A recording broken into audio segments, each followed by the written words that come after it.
தாயக வாழ் உறவுகளுக்கு இனிய வணக்கம். கடந்த 24 மணி நேரங்களில் குவைத்திலிருந்து கிடைக்கப்பெற்ற செய்திகளோடு உங்களை சந்திக்கின்றோம்.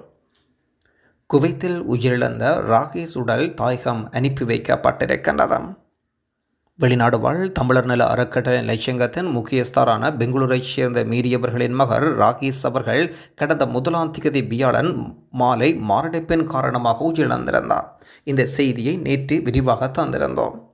இந்த தகவலறிந்த சங்கத்தின் அனைத்து பொறுப்பாளர்களும் நேரில் சென்று ருமீதியாவிற்கு மீறி வீட்டுக்கு சென்று ஆறுதல் கூறியதோடு மட்டுமன்றே மீறிக்கு ஆதரவாக மகளிரணி ஷீலா உண்ணாமலையும் உடன் தங்க வைக்கப்பட்டிருந்தார். அவரது சூழ்நிலை அறிந்து வெள்ளிக்கிழமை மகளிரணி ஷீலாளர் உண்ணாமலையுடன் மீறியை பெங்களூருக்கு அனுப்பி வைக்கப்பட்டார். இதற்கிடையில் ராகேஷ் உடல் தாயகம் அனுப்பிடும் பணியை விடுமுறை தினத்திலும் களமிறங்கி அனைத்து வேலைகளும் முடிக்கப்பட்ட சனிக்கிழமை எமிரேட் விமானம் மூலம் தாயகம் அனுப்பி வைக்கப்பட்டிருந்தது. இதற்கிடையில் இறுதி அஞ்சலி செலுத்த நிகழ்வு சங்கத்தின் மருத்துவமனை செயலாளரும் பாதருமான ஐயா யான் ரமேஷ் அவர்கள் சாம்சன் ஆகியோர் வருகை தந்து கிறித்தவ முறைப்படி ஜெபம் செய்து நல்ல விதமாக ராகேஷ் உடல் தாயகம் அனுப்பி வைக்கப்பட்டிருக்கின்றது. ஞாயிற்றுக்கிழமை இந்திய நேரம் மாலை 5 மணிக்கு தேவாலயத்தில் பிரார்த்தனைகள் சடங்குகள் முடிந்து பெங்களூரில் நல்லடக்கம் செய்யப்படும்.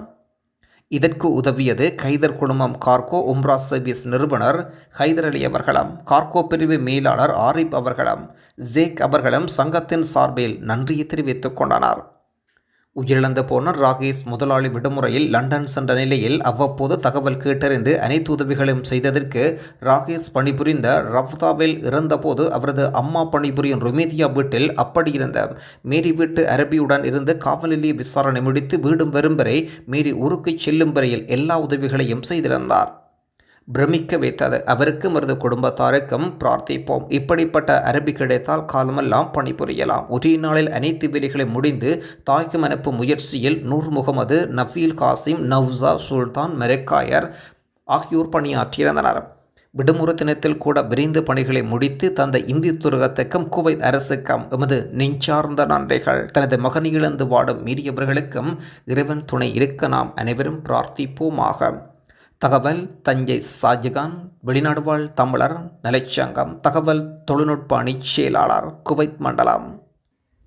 குவைத்தின் சஹர் பகுதியொன்றில் காருக்குள் மூச்சு திணறல் ஏற்பட்டு 4 வயது சிறுவன் ஒருவர் உயிரிழந்த சம்பவம் இன்றைய தினம் இடம்பெற்றிருக்கின்றது.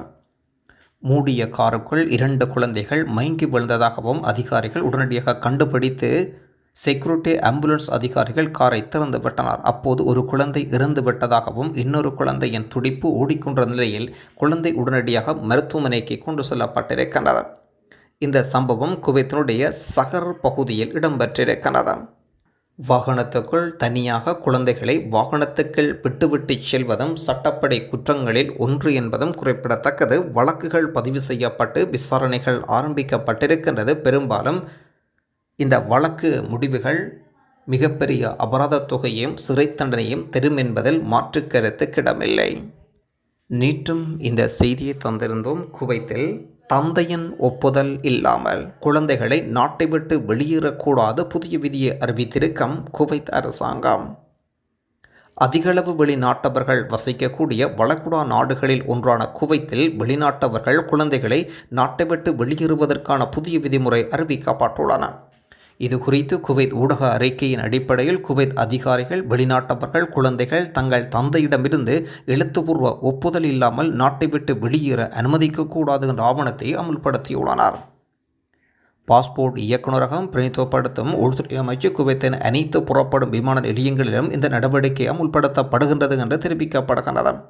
இந்த நடவடிக்கையானது திருமண தகராறுகளால் ஏற்படக்கூடிய சாத்தியமான பிரச்சினைகளை தடுக்கும் ஒரு முன்னெச்சரிக்கை நடவடிக்கை ஆகும். இது பற்றி ஒரு விசேட அறிக்கையில் தந்தை தனது குழந்தைகளுக்கு நாட்டுக்குள் ஸ்பான்சராக இருக்கும் பட்சத்தில் திருமண பிரச்சினைகள் பிற காரணங்களுக்காக தாயுடன் சென்ற குழந்தைகள் குவைத்துக்கு திரும்பாமல் இருத்தல் உட்பட சிக்கல்களை தவிர்ப்பதற்காக தந்தையின் ஒப்புதல் இல்லாமல் குழந்தைகள் தங்கள் தாயுடன் பயணம் செய்ய அனுமதிக்கப்பட மாட்டார்கள் என்று சொல்லப்படுகிறது. ஆகவே வெளிநாட்டு தொழிலாளர்கள் இதில் விசேட கவனத்தில் கொண்டு செயற்படுங்கள். குவைத்தினுடைய சட்டங்கள் மாற்றங்கள் பெறாது. குவைத்தில் வீட்டுப் பணிப்பெண் ஒருவர் மீது குவைத்தில் தங்கம் திருடப்பட்டதாக வழக்குகள் பதிவு செய்யப்பட்டிருக்கின்றது இன்றைய தினம்.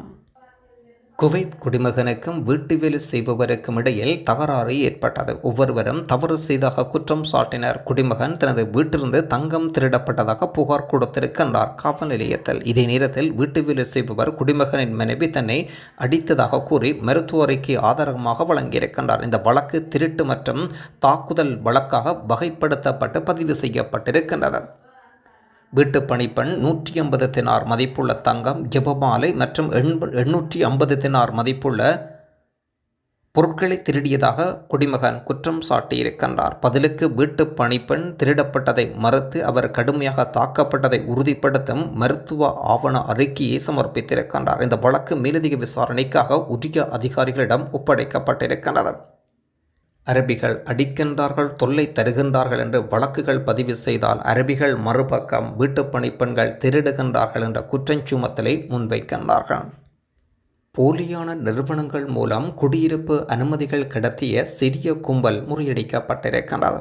குவைத்தின் வதிவிட விவகார விசாரணைகளின் போது பொது நிர்வாகத்தினால் போலியான மற்றும் ஆவணங்களை கையாளுதல், உண்மையில்லாத கற்பனையான நிறுவனங்களை உருவாக்குதல், வதிவிட அனுமதிகளை கடத்துவதில் ஈடுபட்ட சிறிய நாட்ட கும்பலையே இவ்வாறு கைப்பற்றப்பட்டிருக்கின்றனர். இவர்கள் பல்வேறு குற்றச்செயல்கள் ஈடுபட்டதன் அடிப்படையில் கைதாகி இருக்கின்றனர். பெரும்பாலும் குவைத் நாட்டில் சிறிய நாட்டவர்களின் தொல்லைகள் அதிகரித்து கொண்டே செல்கின்றன. களப்படுத்தல், இதுபோன்ற செயல்களில் ஈடுபடுதல் என்று அனைத்து செயற்பாடுகளிலும் சிறிய நாட்டவர்களின் செயற்பாடுகள் வன்முறை சம்பவமாகவே காணப்படுகின்றன. சுலிபிகாத்தில் இருக்கும் வீட்டுக்குள் இறந்து கிடந்த குவைத் குடிமகனின் உடலை பிரேத பரிசோதனைக்காக தடவியல் துறைக்கு அனுப்பப்பட்டுள்ளார். விசேட பாதுகாப்பு அதிகாரிகள் விசாரணை மேற்கொண்டு வருவதாக அறிய முடிகிறது. அமைச்சர் செஞ்சி மஸ்தான் அவர்களை மரியாதை நிமித்தமாக சந்தித்திருக்கின்றார் குவைத் தமிழ் மக்கள் சேவை மையம் முன்னாள் தலைவர் அலிபாய் அவர்கள். சந்தித்து மகிழ்ந்த தருணத்தை தமது சமூக வலைத்தள பங்குகளில் பதிவேற்றம் செய்திருக்கின்றார்.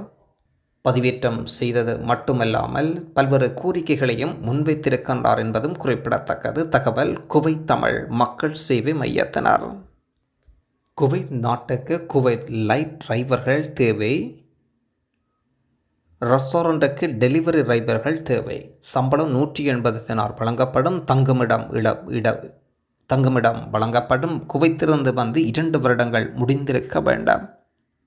அதாவது குவைத்திலிருந்து தாயகம் வந்து 2 வருடங்கள் முடிந்திருக்க வேண்டாம். எக்ஸ்ட்ரா பேமெண்ட், எக்ஸ்ட்ரா சம்பளமும் வழங்கப்படும். மேலதிகமாக நீங்கள் செய்கின்ற டெலிவரிகளை பொறுத்து எக்ஸ்ட்ரா சம்பளமும் வழங்கப்படும் என்று சொல்லியிருக்கிறார். மேலும் விவரங்களை அறிய நீங்கள் 91 822 088 0844 என்ற எண்ணில் அழைத்து மேலும் விவரங்களை பெற்றுக்கொள்ளுங்கள். நன்றி.